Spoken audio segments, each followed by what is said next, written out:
안녕하세요. 엘코리아 에듀그룹 대표 임재입니다. 자, 오늘은 여러분에게 미국 GPA 이해하기 두 번째, 대학에서 GPA를 다시 산출하는 내용에 대해서 안내 드리도록 하겠습니다. 이 부분을 사실 이해하게 되면은 많은 부분들이 좀 오해가 풀립니다.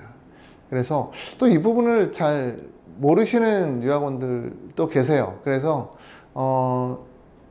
잘못 학부모님들한테 얘기하는 분들이 계시는데 그것도 사실 짚어드리는 게 좋을 것 같아서 영상을 만들어 보았습니다. 자, 제가 우선 쓴 글을 읽어 드리고요. 그리고 제가 추가적으로 설명드리도록 하겠습니다. 자, 우선 읽겠습니다. 내신 성적 GPA 이야기 두 번째, 대학에서 다시 계산.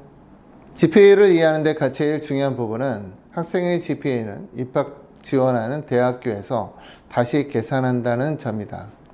한국의 고등학교는 동일한 생활기록부와 동일한 성적표 시스템을 갖추고 있지만 미국은 그렇지 않다. 동일한 학교를 찾아볼 수가 없다. 그럼 수만 개의 고등학교에서 제출되는 성적표를 대학에서 어떤 기준으로 구분할 수 있을까? 대학은 자신들의 기준 하에 학생들의 성적을 다시 평가한다. 이때 학생이 고등학교 기간 수강했던 교과목 학점 모두 제출해야 한다. 동부 탑 40위권 P 보딩스쿨로 떠난 A 학생은 국내에서 M 특목고 1학년 1학기를 다닌 후 유학을 떠났다. 당연히 1학년 1학기 성적이 좋지 않았기에 나는 중3 성적표만 제출했다. 학생은 P 보딩스쿨 9학년으로 입학했기에 문제되지 않았다. 학생은 곧잘 성적을 잘 관리했다. 11학년 말 대학교 준비를 위해 P 보딩스쿨 카운슬러와 면담 중 자신이 입학하기 전에 M 특목고 1학년 1학기를 다닌 것을 말했다. 카운슬러는 M 특목고 1학년 1학기 성적표를 지원하는 대학교에 보내기 위해 요구했고 학부모는 어쩔 수 없이 좋지 않은 성적표를 카운슬러에게 제출했다. 미국 대학교에 지원을 할 때는 학생이 다녔던 모든 고등학교의 성적표를 제출하는 것이 원칙이다.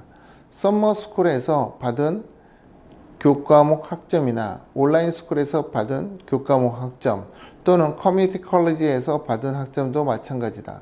미국 고등학교 학생들은 이를 알고 여름방학 때 썸머 학점을 받을 수 있는 대학 캠프에 가거나 커뮤니티 컬리지를 다니기도 한다. SAT 학원에 열중하는 한국 학생과는 다르다. 일부 학교들은 여름방학 기간 교과목 학점 프로그램을 만들어 외부 학생들을 받기도 한다. 대표적인 학교로는 스토니브룩 스쿨을 들 수 있다.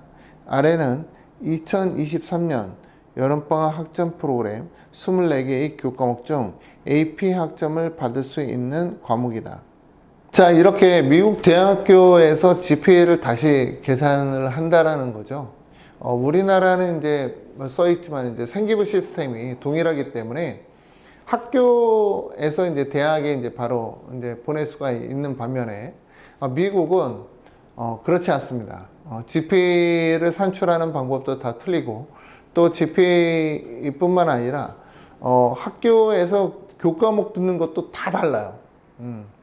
어떤 학교는 뭐 어드밴스드로 표기돼서 뭐 그 교과목을 써주고 또 어떤 학교는 이제 뭐 AP라고 해서 이제 표기가 돼 있고 또 어떤 학교는 이제 뭐 어너스 쓰고 있고 또 어떤 학교는 뭐 다른 이름을 이제 고유한 이름을 이제 쓰고 있기 때문에 이 부분은 사실 대학에서 결정하는 게 좋아요. 대학에서 자기네 고유의 GPA 시스템이 있고 그 GPA 시스템에 학생을 껴 맞춥니다. 이렇게 껴 맞추는데 이것을 이제 자동화 시킨 대학들도 있고요. UC처럼.